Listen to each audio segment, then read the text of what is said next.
à toutes et à tous au webinaire Vacances pour tous 2023. Donc, je vais vous faire la présentation du dispositif Vacances pour toutes 2023. Il faut savoir que ce webinaire est enregistré et que si vous souhaitez poser vos questions, vous pouvez poser les questions en lien via la messagerie qui est sur le côté du logiciel Zoom. Et ma collègue Neima Slimani vous prendra vos questions et je répondrai à vos questions à la fin du webinaire. Vos questions seront vraiment traitées de manière générale. Si vous souhaitez avoir plus d'informations, n'hésitez pas à me contacter sur l'adresse vacances qu'on va vous donner tout à l'heure, vacances@fédérationsolidarité.org, et je répondrai à vos questions plus individuelles via le mail. Voilà. Donc, nous recommençons notre dispositif vacances pour la 5e année. Ça fait 5 ans que nous avons un partenariat avec l'ANCV. Et du coup, alors attendez, j'ai juste... Pourquoi il ne peut pas y aller? Voilà. Donc, pour ceux qui ne connaîtraient pas, l'Agence nationale des chèques vacances, c'est un organisme à vocation sociale. Vous connaissez tous un peu l'aide que peut apporter l'Agence nationale des chèques vacances pour les salariés à travers l'émission et la vente de chèques vacances via les CSE. Il faut savoir que l'ANCV a aussi un dispositif solidaire. Il récupère les excédents de gestion du volet social pour les reverser sur le volet solidaire à travers les APV, les aides aux projets vacances. À quoi ça consiste? Eh bien, ça consiste à redistribuer des chèques vacances issus des excédents de gestion vers les têtes de réseau solidaires de l'ANCV, dont nous faisons partie, la Fédération des acteurs de la solidarité, depuis 2019, fait partie des têtes de réseau de l'ANCV. Donc voilà, donc, comme vous voyez, la NCV confie des excellents de gestion très conventionnellement à une 50aine de têtes de réseau nationales et locales, dont la fédération depuis 2019. Donc en 2023, l'objectif de la phase, c'est nous allons disposer d'une enveloppe de plus de 768 000 euros pour permettre un départ idéal de 3200 personnes accompagnées par les adhérents de la fédération, mais aussi par les non-adhérents, sachant que le dispositif Vacances pour toutes est ouvert à toutes les structures qui rentrent dans les champs suivis par la Fédération des acteurs de la solidarité. Donc, si vous êtes des centres d'hébergement et vous n'êtes pas adhérent à la fédération, il y a possibilité d'adhérer, il y a possibilité de bénéficier des chèques vacances. Il faut savoir aussi que plusieurs autres têtes de réseau, telles que les Secours catholiques, les Restos du Cœur ou d'autres grandes associations, sont aussi têtes de réseau, et que nous, notre dispositif s'adresse à ceux qui n'ont pas dont l'association n'est pas tête de réseau et dont ils n'ont pas de lien avec l'ANCV. Donc voilà, pour la petite page historique. L'accès aux vacances, c'est permettre de préparer, de partir et rebondir. Donc, notre partenariat entre l'Agence nationale des chèques vacances et la Fédération des acteurs de la solidarité permet d'accompagner les structures qui souhaitent monter des projets dans des projets vacances avec les personnes qui les accompagnent. Donc, le but aussi de notre partenariat, c'est d'accompagner les structures et de vous aider d'intégrer la question du départ en vacances dans l'accompagnement social global, parce qu'on oublie beaucoup, mais l'accès aux vacances fait partie de l'accompagnement social des personnes qu'on accompagne. Donc, nous redistribuons les chèques vacances via les projets vacances. Nous avons un soutien stratégique et technique auprès des structures. Donc, je me tiens à votre disposition. Je suis Jean-Sébastien Deston, chargé de projet Vacances pour toutes à la Fédération des acteurs de la solidarité. Je suis en charge du dispositif Vacances. Donc, pour toute question, pour tout montage, aide au montage, vous pouvez m'appeler et on peut échanger ensemble sur votre projet. Nous interpellons aussi les décideurs nationaux et locaux, en prenant notamment appui sur l'évaluation des modalités de déploiement des dispositifs locaux et celle de l'impact social des projets de vacances. Donc, tout ce que vous pouvez nous faire remonter quand on monte un projet vacances, quand vous n'avez pas des financements, quand le département ou les CCAS ne financent pas, nous, ça nous permet aussi de les alerter sur le droit aux vacances. Et donc, du coup, on est un peu le porte-parole de toutes ces associations qui souhaitent monter des projets avec les personnes parce qu'on voit l'impact que ça peut avoir. Donc, du coup, je vous fais un petit bilan du partenariat 2022. En 2022, nous avons fait partir 3025 personnes. Il y a 3025 personnes qui ont bénéficié des chèques vacances, dont 2797 personnes accompagnées et 228 accompagnateurs. La majorité des structures qui composent notre réseau, qui ont bénéficié des chèques vacances en 2022, sont surtout des structures d'hébergement. Et après, c'est pour tout ce qui est CADA, UDA, CPH, on en a un petit peu. Et on a aussi un peu d'ACI, un peu de personnes qui sont dans le médico-social. On a aussi quelques accueils de jour. On a aussi des chantiers d'insertion. Donc, ça s'adresse à énormément de structures. Ça représente en 2022 125 structures porteuses de projets. Et on a eu 366 projets réalisés l'année dernière, ce qui correspond à 89 séjours collectifs et 248 séjours individuels, et 29 excursions collectives. Les bénéficiaires des aides au projet vacances, c'est en majorité les familles. Après, on a les jeunes de 16 à 25 ans, les adultes, les jeunes de 16 à 25 ans et un peu de seniors. Mais ça, on va revenir après. Là, je vais vous présenter le dispositif et ça sera un peu plus clair. Du coup, les aides au projet vacances, ça s'adresse à qui? Les aides au projet vacances s'adressent aux personnes malades, aux familles fragilisées, aux seniors, aux adultes isolés, aux enfants scolarisés en quartier prioritaire, aux jeunes de 16 à 25 ans, sachant que les jeunes de moins de 16 ans, nous, au niveau de la fédération et notre conventionnement avec l'ANCV, on a privilégié les jeunes en famille. Donc, nous, on va favoriser les départs en famille pour les jeunes de moins de 15 ans. Donc, on va pouvoir aider au financement, mais sur les projets famille ou les projets collectifs dont les parents accompagnent les enfants. Et si le dispositif s'adresse aussi aux personnes en situation de handicap. On peut monter des projets vacances avec les personnes aussi en situation de handicap. Toutes ces personnes qui sont suivies, et ça je tiens à le préciser, dans des structures d'accompagnement. Si vous n'êtes pas accompagné, vous êtes une personne isolée, le dispositif ne s'adresse pas à vous. Voilà, je tenais à le préciser parce qu'on a souvent des personnes qui m'appellent parce que c'est des cas individuels, mais si vous n'êtes pas dans une association ou accompagné par une personne, par un travailleur social, je ne peux malheureusement pas vous aider au financement du projet vacances. Les projets vacances, alors quels sont les critères pour monter un projet vacances? Les critères sont, il faut que votre séjour ait lieu en France ou en Europe, mais en Europe, en Union européenne, donc l'Union européenne administrative. Hein. Donc, je rappelle pour pas mal de personnes qui souhaiteraient faire des séjours à Londres, par exemple, que l'Angleterre et le Royaume-Uni ne font plus partie de l'Union européenne.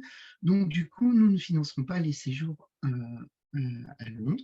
Nous ne financerons pas non plus les séjours qui ont lieu en Afrique ou sur d'autres continents. Par contre, si on a des projets dans les dom-toms, c'est possible puisqu'on est sur un territoire français, donc il n'y a aucun souci par rapport à ça. Nous finançons les séjours en pension complète, en demi-pension ou en pension libre. Il faut savoir que l'aide que nous vous accordons, qu'on accorde aux personnes accompagnées, c'est une aide limitée à un séjour par personne et par an.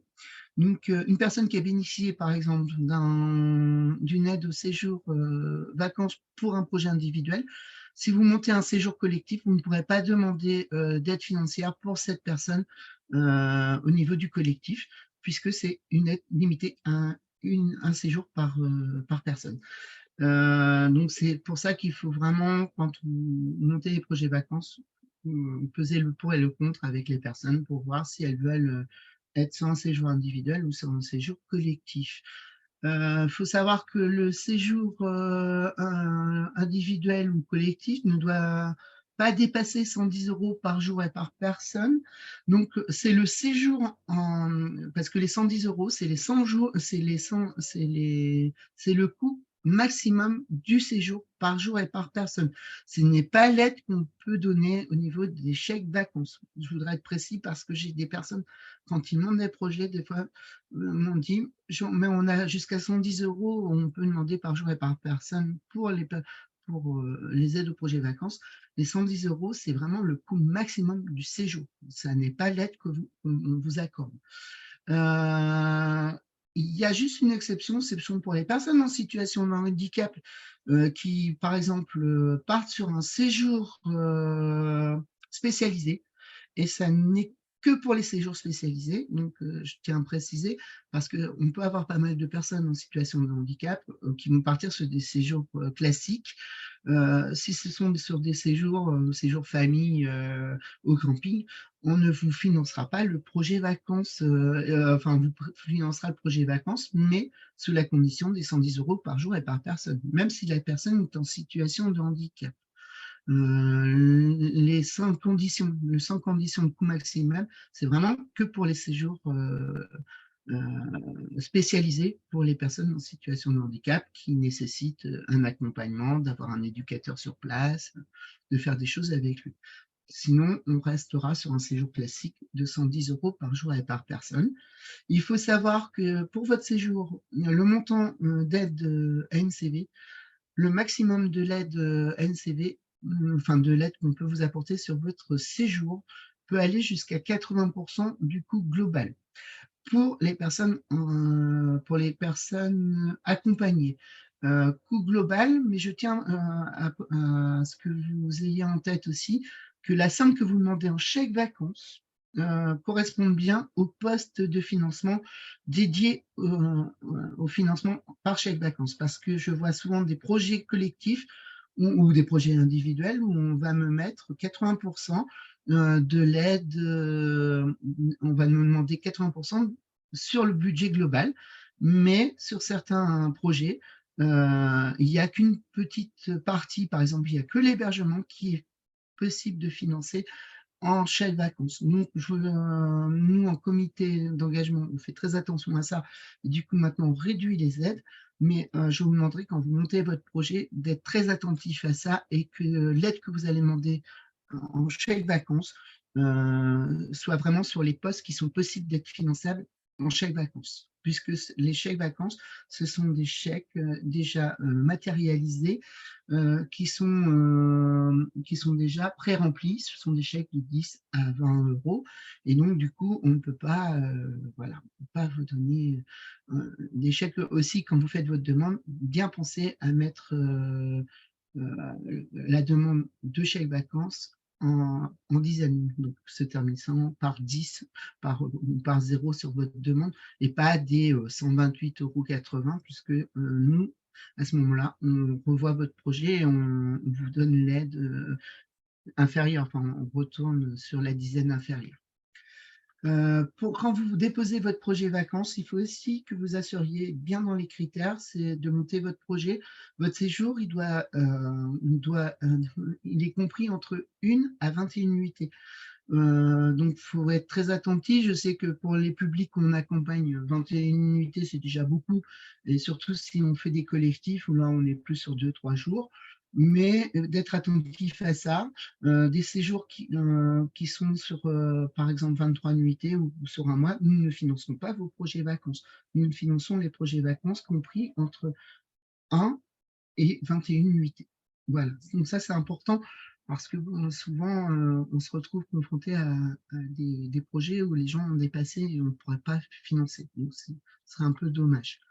Que financent les chèques vacances? Les chèques vacances financent la restauration, la culture, les voyages, les loisirs, l'hébergement. Donc, pas mal au niveau d'hébergement, les campings, les hôtels, les villages vacances, les clubs vacances, les gîtes, surtout quand vous faites votre demande de chèque vacances, quand vous faites le projet, que vous montez le projet avec la famille, assurez-vous bien que l'hébergement ou l'endroit où les familles vont et où vous allez demander un financement en chèque vacances, que cet endroit soit bien financé en chèque vacances. Enfin, il soit agréé à NCV. S'il n'est pas agréé à NCV, vous ne pourrez pas payer en chèque vacances et du coup, vous allez vous retrouver avec un reliquat de chèque vacances à la fin du séjour. Et ce reliquat, il ne faut pas le garder. Il ne faut pas que la famille le garde puisque les fonds qu'on va vous dédier au projet sont dédiés au séjour. Ils ne sont pas dédiés, enfin la personne ne peut pas en faire ce qu'elle veut une fois que le séjour a eu lieu. Une fois que le séjour a eu lieu, vous récupérez les chèques vacances et vous nous les renvoyez. Les chèques vacances aussi financent les voyages transports, donc le train, la SNCF prend les chèques vacances. Si il y a des transports en avion, si vous passez par des compagnies françaises, les compagnies françaises prennent les chèques vacances. Les autocars, assurez-vous que les autocars aussi prennent les chèques vacances. Les locations de véhicules aussi, puisqu'il y a aussi pas mal de structures qui ne prennent pas les chèques vacances. Donc, c'est très important quand vous montez votre projet d'avoir ça en tête. Au niveau des péages, si la personne dispose d'un pass autoroutier, vous savez, le pass liberté ou des choses comme ça, c'est possible de demander une aide pour les séjours individuels, notamment. Si la personne vous accompagne à un pass liberté, bon, elle pourra alimenter son pass liberté pour financer le trajet.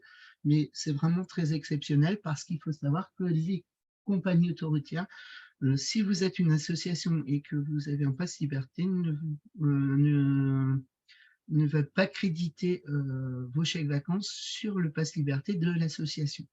Donc ça, c'est hyper important. Donc si vous êtes une association, vous faites un collectif, je ne pourrais pas vous financer le péage ni l'essence puisque les stations-service ne prennent pas forcément les chèques vacances. Donc ça, c'est hyper important de monter vos projets. Si vous faites un projet où les gens partent en voiture, malheureusement, on ne pourra pas financer la partie transport de la personne.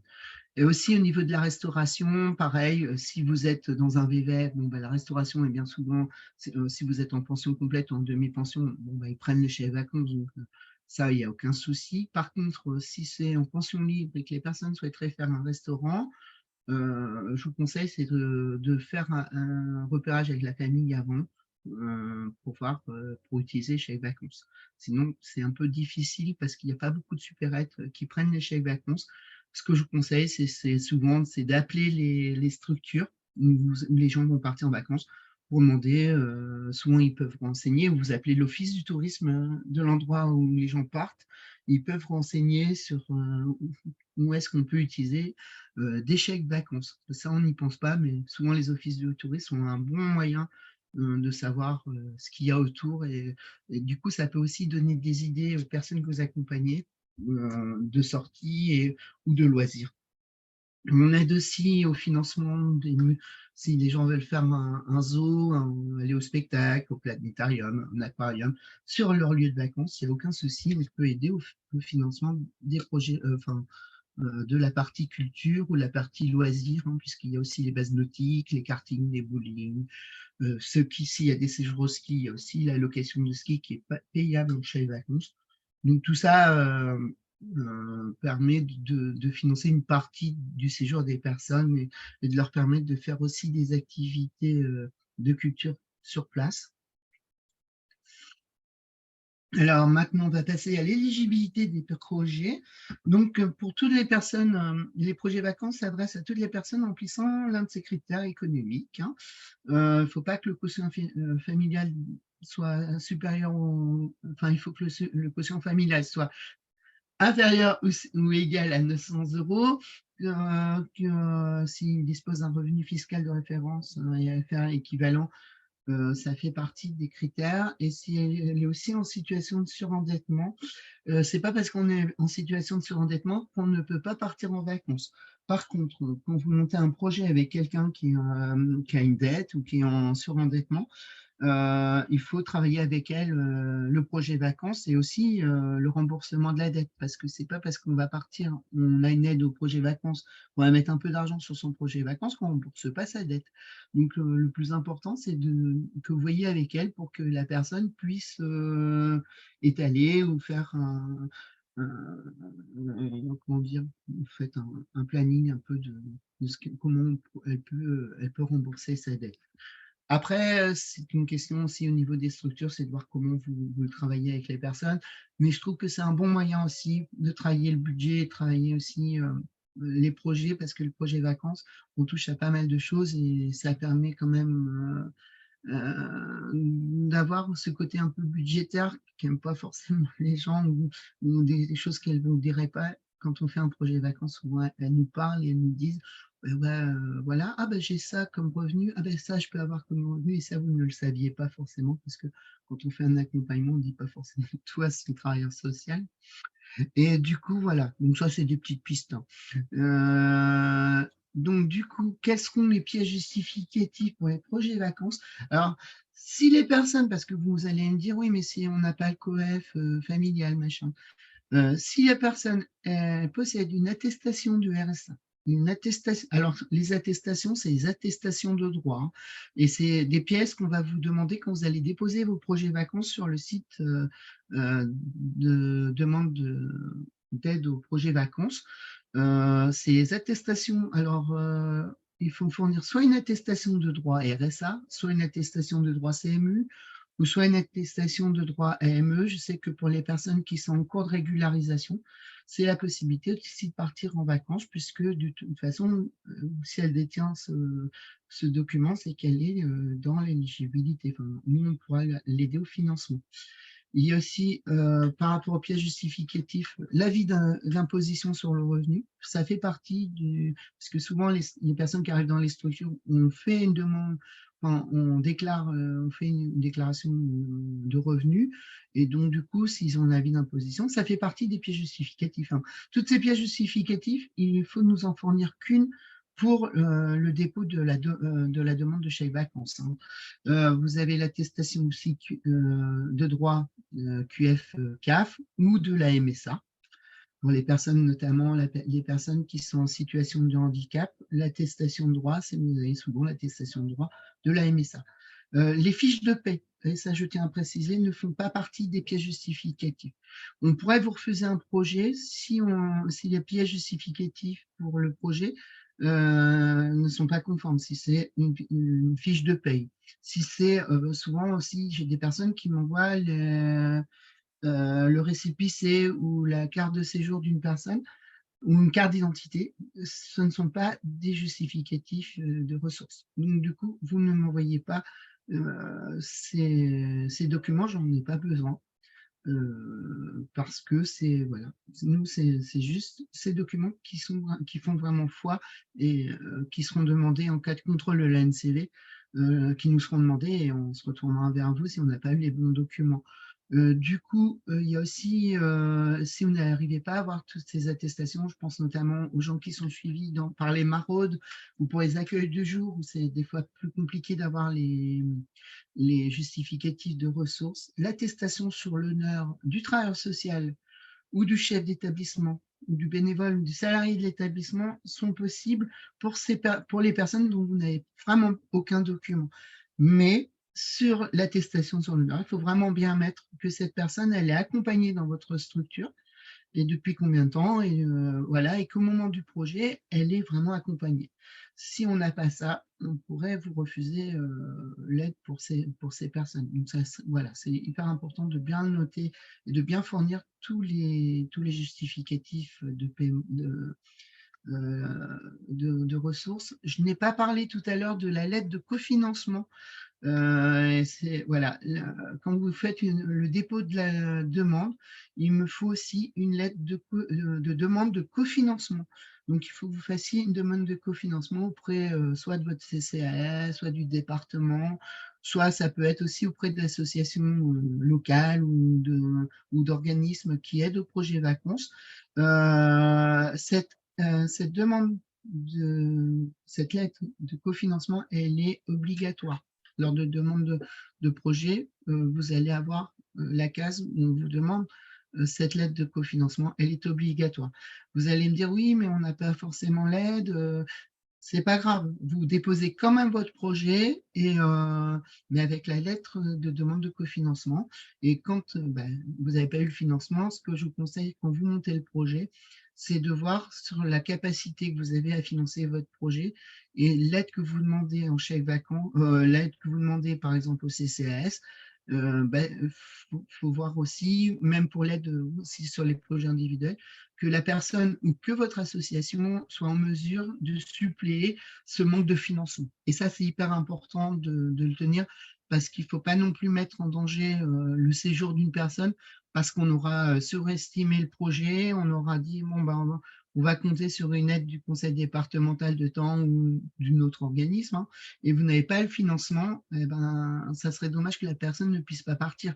Donc, autant partir de la capacité des personnes à financer leur projet, et ça, c'est hyper important quand vous allez monter le budget, c'est vraiment partir de leur capacité, et à ce moment-là, après, vous faites votre demande de chèque vacances parce que la demande de chèque vacances, elle va varier sur la capacité aussi des personnes à financer leur projet. C'est hyper important d'impliquer les personnes parce que plus une personne va être impliquée dans son projet vacances, plus elle sera investie dans son projet. Et donc, du coup, elle vous ramènera toutes les choses et on est sûr de ne pas mettre en échec ce séjour vacances. Ça arrive que des gens montent des projets vacances avec les personnes qu'elles accompagnent, mais les personnes ne sont pas forcément impliquées et on se retrouve avec un taux de non-réalisation du projet assez important quand les personnes ne sont pas accompagnées, enfin, ne sont pas inclus dans le projet vacances. Ce que je vous disais aussi tout à l'heure, c'est l'aide. Donc, elle peut aller jusqu'à 30% du coût du séjour pour les personnes qui ne remplissent pas les critères économiques. Donc, les personnes qui ne remplissent pas les critères économiques, les accompagnants, c'est les travailleurs sociaux de la structure. C'est aussi certains bénévoles s'ils dépassent les plafonds économiques. Et, par contre, si vous avez des bénévoles qui vont accompagner vos séjours, mais qui sont dans la même situation financière que les personnes que vous accompagnez, là, vous pourrez faire une demande pour les bénévoles à hauteur de 80% également, ou à hauteur de ce que vous demandez pour les personnes que vous accompagnez. Mais à ce moment-là, si elles remplissent les mêmes critères, il faut nous joindre un justificatif de ressources. Donc, c'est pour ça qu'elle est dans l'éligibilité projet. Si elle ne vous fournit pas une attestation de ressources, type attestation RSA, avis d'imposition, machin, vous ne pourrez pas demander 80%, enfin, vous ne pourrez pas aller au-delà des 30% de demande d'aide pour les accompagnants. Et il faut savoir aussi que si les personnes elles souhaitent partir avec quelqu'un, ça peut être un compagnon qui n'est pas forcément dans votre structure, mais qui remplit les mêmes critères que la personne, on peut aider au financement aussi de cette personne, mais il faut que cette personne elle fournisse une attestation de droit. Si elle ne fournit pas d'attestation de droit, ne la mettez pas sur le projet, mais ne la mettez pas non plus sur les factures parce qu'on ne pourra pas financer. Et en cas de contrôle, on pourrait vous dire, mais comment se fait-il qu'il y ait 5 personnes alors qu'on n'a que 4 personnes de déclarées? Donc ça, c'est hyper important de bien travailler avec les personnes qui souhaiteraient emmener des gens qui ne sont pas dans votre structure, mais qui font partie du cercle familial, de leur demander des chèques vacances. Enfin, pas de leur demander un justificatif de ressources. S'ils ne peuvent pas, ne montez pas le projet avec la personne extérieure. Voilà pour les projets, les pièces justificatifs. Donc, pour les salariés, je viens de vous le dire, hein, si salariés ou bénévoles de la structure ne remplissant pas les critères économiques, l'aide ne pourra pas dépasser 30%. Donc, n'hésitez pas aussi à mettre la participation. Hein. C'est vrai que si vous avez salariés, c'est aussi de mettre la participation de votre structure sur le projet vacances, l'argent que vous pouvez mettre pour le salarié sur ce séjour. Voilà, donc ça c'est aussi ce que je vous ai dit tout à l'heure, hein, c'est les critères économiques d'accompagnement. Voilà. Alors, comment faire la demande, les étapes de la demande d'aide au projet vacances? Ça, pas mal de personnes, si vous voulez monter un projet vacances, il faut que vous vous rendiez sur le site de la Fédération des acteurs de la solidarité. Donc, vous avez l'adresse en bas. Hein. Vous rendiez dans le volet innovation et services, dans le volet services et financer les vacances. Et quand vous arrivez dans le volet financer les vacances, vous arrivez vers des liens. Vous avez le lien vers la présentation du dispositif, vers tout ce qu'il ne faut pas oublier de prendre en considération pour monter un projet vacances, toutes les questions que vous pouvez vous poser. Et vous avez aussi le lien vers la demande de chèque vacances. Donc le lien, vous allez être dirigé, quand vous cliquez sur le lien, vous allez être dirigé vers le site WIN. C'est un site de dépôt de dossier, d'aide d'aide au projet vacances. Et du coup, là, vous créez votre compte. Et je vous conseille, si vous êtes une association, si vous êtes un service, soit vous créez un seul compte pour tout le service. Et à ce moment-là, ce qui est bien sur WIN, c'est que vous allez pouvoir suivre les différents projets. C'est-à-dire que si vous avez un collègue qui part en vacances, eh ben, si je vous appelle pour vous dire « Ah, j'aurais besoin d'informations sur tel projet », vous avez directement accès aux projets qui ont été déposés. Et donc, du coup, c'est plus facile pour suivre les projets. C'est hyper important aussi, quand vous remplissez le projet, de bien mettre, d'avoir bien un budget équilibré, donc que vos recettes correspondent aux dépenses. Ne pas oublier de cases parce que nous, si le projet n'est pas entièrement rempli, on pourrait vous retoquer, mais on ne va pas pouvoir vous retoquer beaucoup de fois. Et c'est un peu dommage parce que des fois, si le projet est mal renseigné sur le site WIN, on revient plusieurs fois et ça peut mettre en échec un projet parce que du coup, ça reporte à chaque fois la présentation du projet en comité d'engagement. Donc, je tiens vraiment à ce que vous fassiez attention à ça. Quand vous remplissez le document en ligne, c'est de vraiment mettre les pièces justificatives, les attestations d'hébergement. C'est aussi par rapport au projet, parce que vous allez voir, vous allez avoir le budget transport, alimentation, hébergement, loisirs. C'est de bien mettre vos devis. Donc, si vous avez des devis de structure, ben, vous me glissez le devis en PDF dans la demande. Si vous n'avez pas de devis, mais que vous avez fait une simulation sur Internet, par exemple, pour étudier, c'est notamment le cas pour la SNCF, vous faites une copie écran de la demande, enfin, par rapport qui correspond à la demande que vous faites enfin, que vous mettez, enfin, correspond à la demande sur le transport, par exemple. Vous faites une copie écran. La copie écran, moi, me sert de pièce justificative pour le devis. Par contre, ça vous engage à que quand le projet a eu lieu, c'est de me renvoyer toutes les factures. Et surtout, vous gardez bien toutes les factures. Vous demandez bien aux personnes qui sont parties en séjour individuel de garder toutes les factures et de me renvoyer toutes les factures. Il faut savoir que si les factures ne correspondent pas forcément au budget à la fin, quand vous allez faire le bilan avec la famille, si on n'a pas toutes les factures, on pourrait demander à ce que le reliquat de chèque vacances qui n'est pas justifié soit remboursé. Donc c'est important parce que, et surtout de dire aux personnes que l'aide au projet vacances, que les chèques vacances qu'ils ont sont bien des chèques pour le projet. C'est important parce que nous, à la fin de l'année, on doit aussi rendre des comptes à l'Agence nationale des chèques vacances. Et c'est par rapport au bilan que vous faites et par rapport aux factures que vous nous fournissez sur tous les projets. Donc, c'est hyper important de bien prendre conscience qu'il faut garder toutes les factures et nous les renvoyer une fois que le projet s'est réalisé et de bien mettre le budget réalisé quand vous faites le bilan. Voilà. Bon, je fais une transgression par rapport au dossier en ligne. Donc, vous faites le dossier en ligne et après, quand votre dossier est bien, vous validez. Et moi, votre dossier passe en examen par notre comité d'engagement. Donc, il passe en comité d'engagement. Ça va être des questions que vous allez me poser en grosse période de vacances, enfin de départ en vacances. On fait une commission en vacances toutes les semaines. Donc, votre projet qui est déposé en début de semaine sera étudié dans la semaine qui vient et vous aurez une réponse la semaine d'après. Et il faut savoir qu'il faut vraiment anticiper vos demandes de chèque vacances. Vos demandes de chèque vacances, vous devez les faire au moins, au minimum, un mois avant le départ. parce que, pourquoi un mois avant le départ?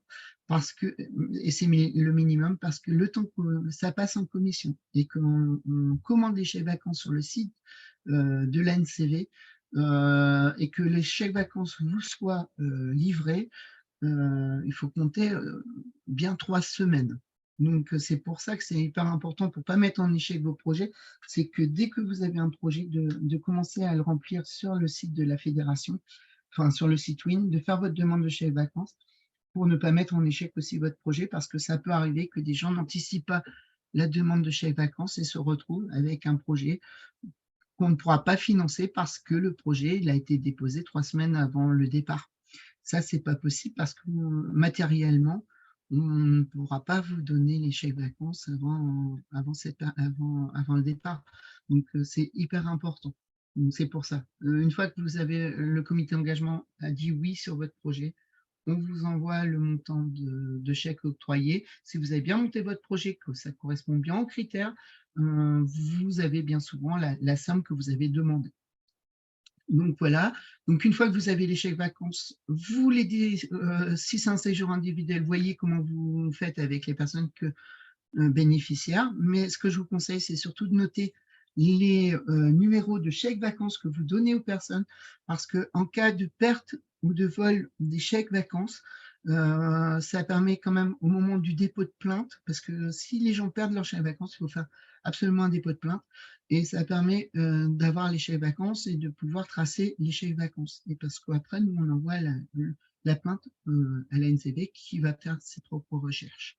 Voilà. Donc, une fois que vous avez tous ces chèques, vous avez donné aux personnes, les gens partent en vacances, les gens reviennent, donc il faudra faire votre bilan qui est obligatoire. C'est un bilan obligatoire. Vous avez demandé les chèques vacances, vous devez obligatoirement prendre des comptes, donc vous devez obligatoirement remplir le bilan de fin de séjour sur la plateforme NCV. Donc ça, je vous fournirai le lien. Une fois que votre projet sera réalisé, on vous enverra le lien pour que vous puissiez vous inscrire sur une nouvelle plateforme NCV qui n'est plus APV Web pour les anciens. Et là, il faudra remplir le dossier, remplir le bilan. Il faudra mettre aussi les noms des personnes. Donc, c'est important parce que j'ai des gens aussi qui, lors du bilan, ne veulent pas mettre le nom des personnes. C'est un dossier, comment dire, sécurisé. Ce n'est que pour la NCV, c'est pour permettre aussi à la NCV de voir par rapport aux demandes les personnes qui ont fait des demandes sur plusieurs années. Ce que je n'ai pas précisé, ce que je vous précise maintenant, c'est que pour les personnes que vous accompagnez, on peut aider à l'aide au départ aux vacances. Sur 5 ans, on ne peut les aider que 3 années. 3 années, ça peut être 3 années de suite ou 3 années un peu échelonnées sur 5 ans. Donc, sur 5 ans, les personnes accompagnées ne peuvent bénéficier que de 3 fois de chèques vacances. Une fois que les 5 ans sont passés, vous pouvez refaire des projets vacances avec les personnes. On sait que pour les structures où on a de l'hébergement d'urgence, bon, ben, là, il n'y a pas de souci. C'est plus pour les structures où où les gens restent très longtemps. Là, ça peut être compliqué. Voilà, donc on va arriver au terme de la présentation. Les principes clés de la réussite du projet, c'est d'impliquer les futurs vacanciers dans leur projet. C'est de travailler le projet vacances, c'est la chance, enfin c'est un peu une chance, c'est d'avoir la liberté, tu vois, de sa destination, de son séjour, de son mode de transport, de son type d'activité, de son mode d'autofinancement. Il y a des personnes qui font, ou des structures qui font par exemple des ventes de gâteaux pour financer comment dire, pour financer leur projet vacances. C'est aussi la collaboration entre un travailleur social et les futurs vacanciers sur le projet. Ça, c'est hyper important parce que ça crée des liens aussi. Ça permet de découvrir aussi les personnes qu'on accompagne. Et c'est aussi dans la collaboration sur le montage du budget, comme je vous disais tout à l'heure, la recherche de devis. N'hésitez pas à impliquer les gens dans la recherche de devis, s'ils ont de les envoyer, par exemple, à la SNCF, chercher pour le transport, pour les loisirs, ou leur dire, bon, il faudrait aller voir sur Internet, parce qu'il faut impliquer au maximum les personnes si vous voulez vraiment que ça réussisse. Et aussi, au niveau du budget, vous allez voir, vous allez pouvoir travailler aussi la capacité budgétaire de la famille. Elle me dit, je veux partir en vacances. À ce moment-là, vous pouvez faire le calcul du reste à vivre, ou sa capacité à épargner. C'est un bon moyen de travailler le budget avec les personnes pour l'avoir vécu. Voilà, c'est un conseil. Et puis, vous travaillez aussi sur les différents modes de financement. Voilà. Donc, du coup, je vous laisse mes coordonnées. Donc, Jean-Sébastien Veston, les vacances, @fédération solidarité.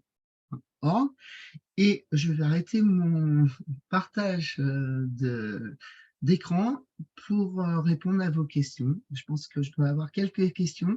J'ai ma collègue Naïma Slimani qui participe au webinaire et qui aussi fait un peu l'intendance du site Zoom par rapport à la Fédé, qui va me transmettre les questions que vous avez posées. Je la remercie encore pour sa présence au webinaire et pour son aide. J'ai aussi ma collègue Enora Ménard de la communication qui ont travaillé sur la récolte de vos questions. Qui est apparu rapidement tout à l'heure pour disparaître aussi sec. Alors, les quelques questions qui t'ont été posées. Alors, la première, on te demande si tu peux préciser le revenu fiscal équivalent. Alors, j'imagine que la question, c'est s'il y a des revenus fiscaux maximum au-dessus desquels on ne peut pas prétendre à ces chèques vacances, des BORA piqués. Si Alors ça, je l'ai je pas me noté trompe, ici, préciser. mais je pourrais vous renvoyer la grille. On a une grille pour les revenus fiscaux de moins de 15 000 euros, par exemple. Vous pouvez compter sur des aides projet vacances autour de 70-80. Si vous êtes au-delà de 15 000 euros, c'est un taux dégressif. Donc, ça, je pourrais envoyer, on le mettra sur le site, le revenu fiscal, mais sur les parts. Plus les personnes vont avoir un revenu fiscal important, si on est autour de 20 000 euros, là on est face à des gens qui ont quand même pas mal de ressources. Donc, enfin, pour les personnes qu'on accompagne, c'est déjà beaucoup, je trouve. Et là, on sera plus autour d'une aide en projet vacances, autour de 30-40% du projet. Mais ouais, parce que c'est vraiment dédié aussi aux personnes qui n'ont vraiment pas de ressources. Donc, quand on est, par exemple, sur un revenu fiscal de 7 000 euros, là, on pourrait aller à 80%. Pour ceux qui sont beaucoup plus hauts, là, il faut adapter aussi la demande parce qu'on tient compte aussi de la réalité financière et voilà, parce que ce sont des aides au projet et on ne peut pas non plus faire n'importe quoi. Donc, on mettra effectivement dans la description du replay. Là, dans le chat, je vous ai d'ores et déjà partagé le lien pour les replays face, sur lequel apparaîtra ce replay-là en particulier dans quelques jours. Et donc, dans la description, on ajoutera cette grille-là en plus du PowerPoint que tu as diffusé, Jean-Sébastien. Alors, pour un groupe, est-ce qu'une attestation sur l'honneur du chef d'établissement est suffisant? Une attestation qui certifie que la famille est sans ressources. Alors, si c'est un groupe, mais il faut au maximum, dans le groupe, s'il y a des personnes, vous avez des attestations, notamment de droit, il faut les fournir. Et c'est vraiment l'attestation sur l'honneur, c'est vraiment sur ceux où vous avez vraiment rien. Notamment dans les structures d'hébergement, c'est très rare que vous n'ayez pas du tout d'attestation de droit. Donc, l'attestation de droit, c'est hyper important. Par contre, si vous faites une attestation sur l'honneur, l'attestation sur l'honneur, et ça je tiens à le préciser parce que si c'est des personnes qui partent, si vous faites un séjour vacances, il faut me fournir pour un collectif la liste des personnes qui partent en vacances, la liste des personnes accompagnées qui partent en vacances, et sur l'attestation sur l'honneur que vous allez faire en disant toutes les personnes, non. Moi, l'attestation sur l'honneur, elle doit être nominative. Donc, vous devez faire une attestation sur l'honneur et nommer les personnes pour qui vous faites une attestation sur l'honneur. Vous n'allez pas faire une attestation sur l'honneur pour un groupe. C'est pour une personne ou pour plusieurs personnes, mais il faut que les noms des personnes apparaissent sur l'attestation sur l'honneur. S'il n'y a pas de nom des personnes, on ne va pas pouvoir vous aider financièrement. Donc, ça serait un peu dommage. Alors, on demande si on peut partir hors saison estivale. Tout à fait. C'est une très bonne question parce que souvent, parce que je pense notamment aux familles, parce que pour les personnes qui accompagnent les familles, celles qui ont le droit au droit CAF, par exemple, elles sont obligées de partir entre le mois de juin et le mois de septembre parce que le financement VACAF, il n'est que sur cette période. Mais si vous avez des familles qui n'ont pas de droit VACAF forcément, les familles peuvent partir aussi au mois d'octobre, aux vacances d'octobre ou en dehors des vacances scolaires, hein, notamment pour les personnes isolées, où là, il n'y a aucun souci. Ils peuvent partir en juin, ils peuvent partir en septembre, en octobre, en novembre. Le dispositif Vacances pour toutes, il finance les projets sur toute l'année. Donc, du coup, c'est surtout, ça peut être tout à fait sur novembre ou décembre. Alors, en cas de réservation des établissements qui réclament un acompte, comment est-ce que les structures financent cet acompte?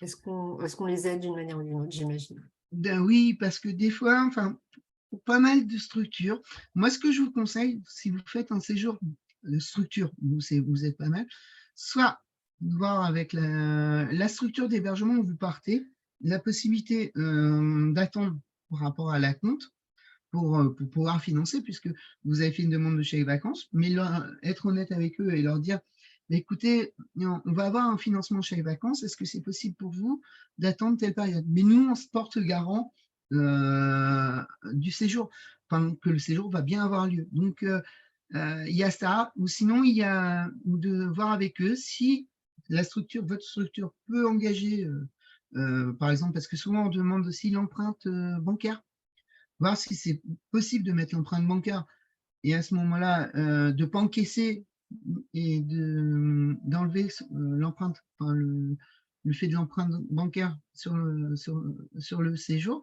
une fois que vous avez envoyé la compte en chèque vacances. Voilà, je sais, c'est compliqué pour les acomptes, mais malheureusement, c'est un peu ça. Ou sinon, si vous avez fait un projet vacances et que la famille peut fournir, si c'est une famille, bon, ben, à ce moment-là, d'essayer d'envoyer le premier acompte monétaire, quoi. Mais ouais, c'est l'un des petits couacs par rapport à ça, c'est que les structures d'hébergement ne jouent pas forcément le jeu, mais il y a quand même pas mal de VVF qui peuvent comprendre. Mais quand vous faites un groupe et qu'il y en a 50, bon, ils ne vont pas prendre le risque de perdre les 50 remplir leur centre de vacances. Alors, pour un séjour en collectif, comme par exemple des jeunes en CHS, doit-on individualiser par futur vacancier chaque revenu fiscal? Oui, c'est l'attestation. Soit, mais vous n'êtes pas obligé d'envoyer le revenu fiscal, hein. Si les jeunes, il y a une attestation de droit CMU ou attestation de droit AME, c'est possible. Après, les jeunes, c'est vrai qu'il n'y a pas l'attestation RSA, de droit RSA ou attestation de droit CAF. Mais s'il y a une attestation de droit autre, oui. Et pour chaque, et je le répète bien, sur les séjours collectifs, il me faut une attestation de ressources pour chacune des personnes, puisque c'est ce qui permet de justifier que les personnes elles correspondent bien aux critères que nous, on s'est fixés. Et c'est aussi parce que c'est ce qui nous est demandé aussi au niveau de la NCV. Quand on a le contrôle ANCV, on nous demande de fournir les attestations de droit. Donc, oui, on a besoin pour chacun. Quand vous montez un projet, je peux comprendre que si on monte un projet collectif et que c'est dans un prévisionnel, vous m'envoyez la liste des personnes, vous faites la liste prévisionnelle du séjour collectif et vous m'envoyez les pièces justificatives de ressources pour chacun des gens qui sont prévus sur le projet. Mais si en cours de route, il y a des gens qui n'ont pas adhéré au projet, qui ne sont pas allés, mais que vous allez remplacer par d'autres, à ce moment-là, à la fin, quand vous avez réalisé le projet, vous me renvoyez la liste définitive des participants. Et pour ceux où vous ne m'auriez pas fourni d'attestation, vous me renvoyez l'attestation de la personne qui a été rajoutée au projet. Et on enlèvera l'attestation de la personne qui n'est pas partie. Ça, j'ai oublié de préciser ça tout à l'heure, c'est pour ça. Alors, une dernière question, est-ce que les chèques vacances peuvent être un cofinancement? Alors, les chèques vacances, on est déjà un cofinanceur de votre projet, puisque ce qu'on vous a dit, ce que j'ai oublié de préciser aussi tout à l'heure, c'est qu'il doit y avoir un autofinancement des personnes obligatoire, un autofinancement minimal des personnes, mais un autofinancement obligatoire. Donc, ça veut dire que sur le projet, il faut vraiment faire apparaître dans le budget la participation des bénéficiaires. Donc, même si c'est votre structure qui prend en charge, qui se dit, bon, ben, notamment sur les collectifs, c'est nous qui finançons tout, et ben, il faut prendre sur la partie que vous financez, la mettre sur la partie des personnes accompagnées. Je sais que pour les personnes sans ressources, ça fait partie quand même, parce que c'est une sorte de participation que vous donnez, enfin une participation financière que vous donnez à la personne qui part pour financer son projet quand elle part avec vous. Donc, c'est hyper important de noter quand vous faites la demande de cofinancement, enfin, les demandes de financement, de bien mettre la participation des personnes. Et du coup, je réponds quand même à la question, on est cofinanceur d'emblée. Vous faites une demande de cofinancement, enfin, une demande de chèque vacances, on est d'emblée cofinanceur du projet. Mais ce qu'on demande, c'est qu'au niveau aussi, c'est au niveau des chèques vacances, c'est de pouvoir dire, on fait aussi des demandes de cofinancement auprès d'autres organismes tels qu'un CCAS, tels qu'un conseil départemental ou une autre association. Mais c'est un effort qui est fait et ça montre aussi à l'ANCV, à l'Agence nationale des chèques vacances, que ce n'est pas que l'ANCV qui porte le projet et que le projet il est construit avec d'autres. Même si vous n'avez pas le cofinancement, même si c'est la personne, il y a une démarche qui est faite. Et rien que la démarche, c'est important. Alors, il y a Vincent Bulot qui s'en excuse, mais qui me rattrape au vol en disant qu'il ne parlait pas, enfin, en l'occurrence, ce n'était pas lui qui posait la question, mais que la question ne portait pas sur les chèques vacances, mais sur les VACAF. Donc, la question était, est-ce que les bons VACAF peuvent être un cofinancement? Je crois que tu as Complètement. répondu. Complètement, parce que quand vous faites la demande de chèque vacances, alors quand on fait une demande de chèque vacances, vous allez faire votre devis et souvent on va appeler le VVF ou le camping qui vous envoie un devis. Et dans le devis, quand vous avez la famille a les droits VACAF, ça apparaît sur la facture ou sur le devis qu'il va vous envoyer. Parce que appelle la CAF départementale du lieu de résidence de la personne. Et c'est s'il reste de l'argent, si on peut mettre de l'argent, parce que des fois, vous avez des VACAF, mais il faut savoir que les VACAF, c'est comme la NCV, c'est des enveloppes. Et qu'une fois que l'enveloppe a été utilisée par tous, enfin par tous les gens qui ont demandé les premiers, eh ben, il reste des fois plus rien. Donc, du coup, oui, si les VACAF sont des cofinanceurs, et ils apparaissent, pas besoin de m'envoyer des documents en disant « Ah, ils nous cofinancent », c'est déjà dans la facture. Mais assurez-vous bien quand vous faites le devis, qu'il apparaît bien dans la facture. Mais effectivement, les VACAF sont des cofinanceurs. Et notamment aussi, je pensais aux associations, parce qu'on parle de cofinancement, quand vous partez dans des structures d'une association qui vous met à disposition, par exemple, parce que je sais qu'il y a certaines associations qui louent pour le mois de juillet au mois d'août un lieu d'hébergement, eh ben, c'est demander à cette association de vous fournir une facture de la semaine qui s'est passée, parce que eux ont payé cette facture, mais ils le mettent gracieusement. Mais ça, il faut le valoriser aussi dans votre projet, parce que c'est une aide financière finalement, parce que quand on met à disposition un hébergement, c'est aussi une aide financière de l'association. Et à ce moment-là, vous faites apparaître le coût dans l'hébergement et sur la partie budgétaire, autre financeur, vous mettez le nom de l'association et vous mettez le coût de l'hébergement, puisque ça correspond et c'est une aide.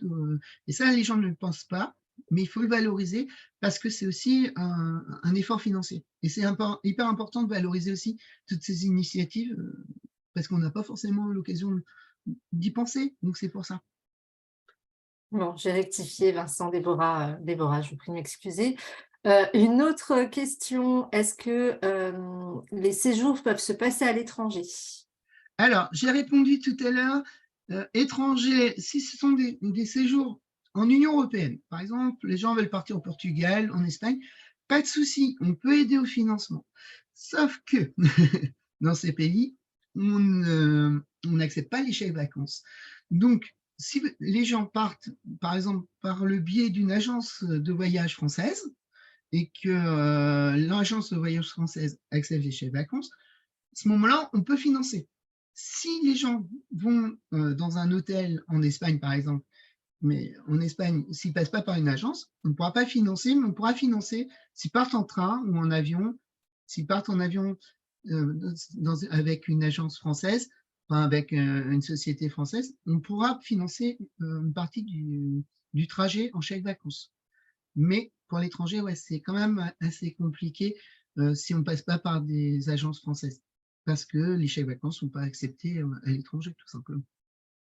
Mais en Union européenne, vous pouvez monter des projets en Union européenne. Les gens, ils veulent partir en Allemagne, ils veulent partir en Pologne, il n'y a pas de souci. Ils sont dans l'Union européenne.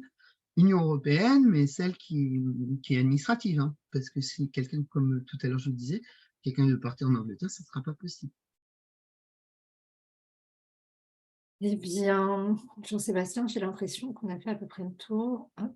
Oui, c'est un merci qui apparaît pour finir. Ah, avez-vous déjà financé des séjours dans les Outre-mer, demande Laura. Oui, c'est arrivé. Ou pour les Outre-mer. Dans les Outre-mer, c'est arrivé, puisque ce sont des départements, enfin, ce sont des départements ou des administrations françaises. Donc, oui, on peut financer. Alors, moi, ce que je conseille, si vous voulez financer les projets en Outre-mer, c'est vraiment de travailler sur le projet, que les personnes viennent bien de là-bas et qui veulent repartir un peu voir la famille et tout ça, parce que ce sont des séjours qui sont quand même assez chers. Et, du coup, c'est un peu moins justifiable quand on a une famille qui n'est pas de là-bas. Voilà. Parce que oui, on peut se faire plaisir, mais on est quand même encore aussi dans un réseau où c'est quand même des aides pour les personnes en situation de précarité.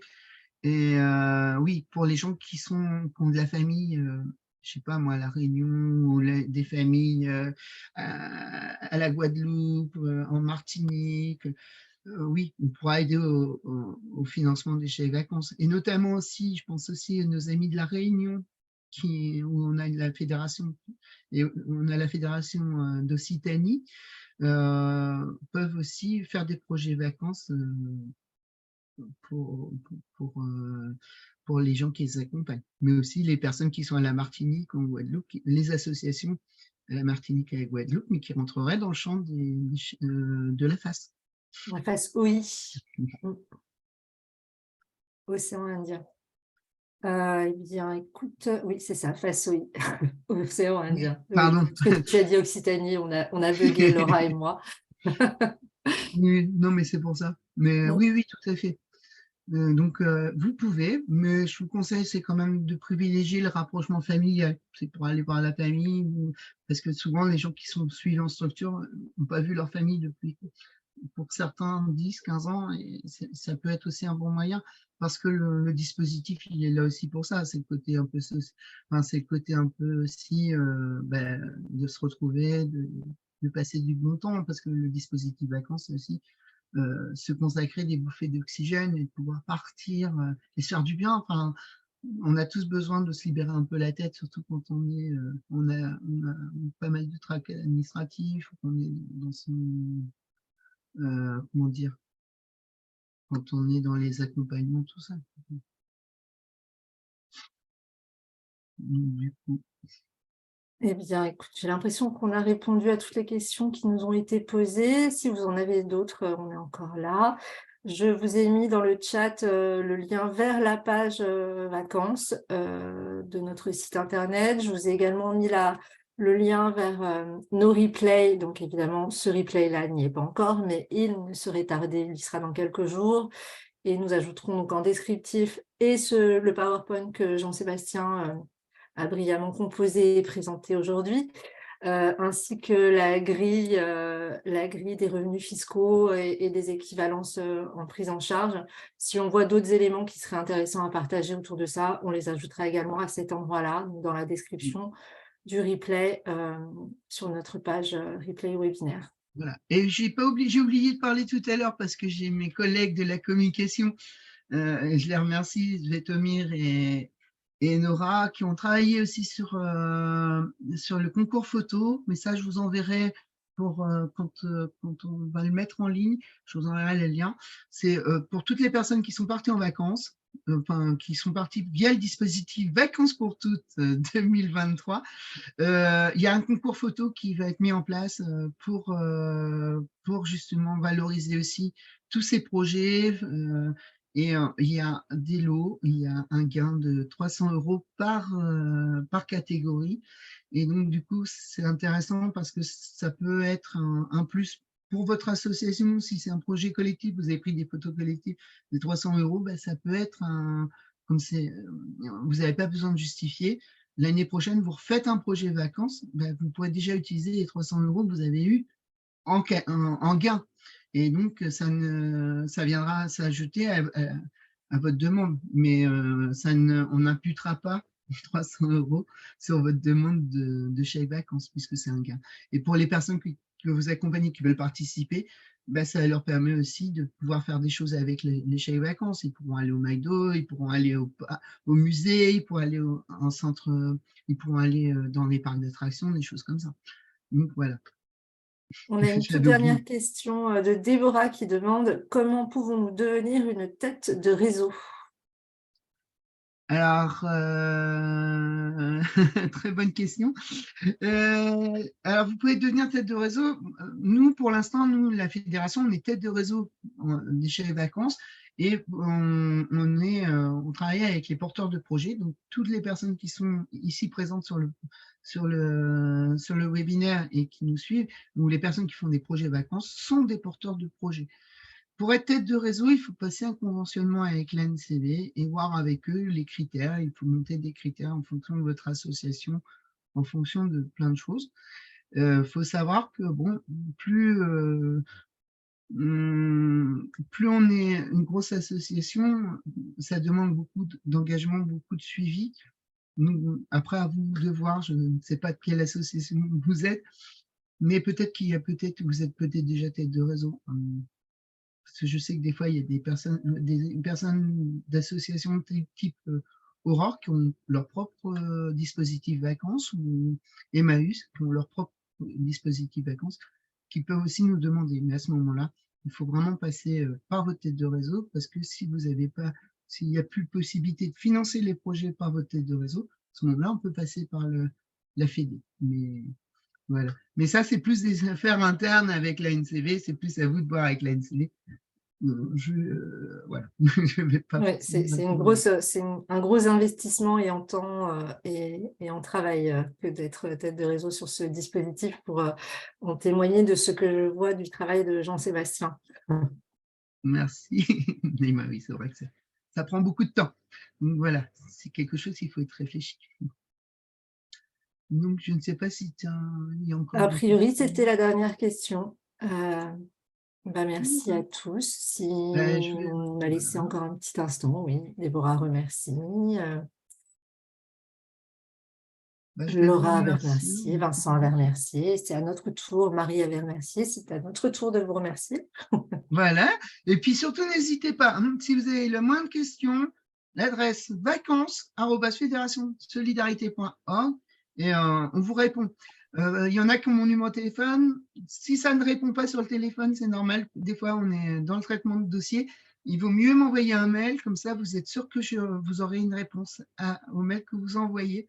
Parce que des fois, on est un peu débordé. Maya va te contacter rapidement, manifestement. Bon, super. Comme probablement d'autres. Très belle fin de journée à tous. Je tiens à vous remercier de votre présence au webinaire et je tiens à remercier aussi Neima pour ton implication et puis Enora et puis Svetomir aussi pour le concours photo. C'est la fédération, c'est une grande équipe, hein, donc on est tous impliqués dans les projets. Voilà, c'est ce que je voulais dire aussi. Merci Jean-Sébastien, merci à tous. Et je vous souhaite belle fin de matinée. À bientôt. Au revoir.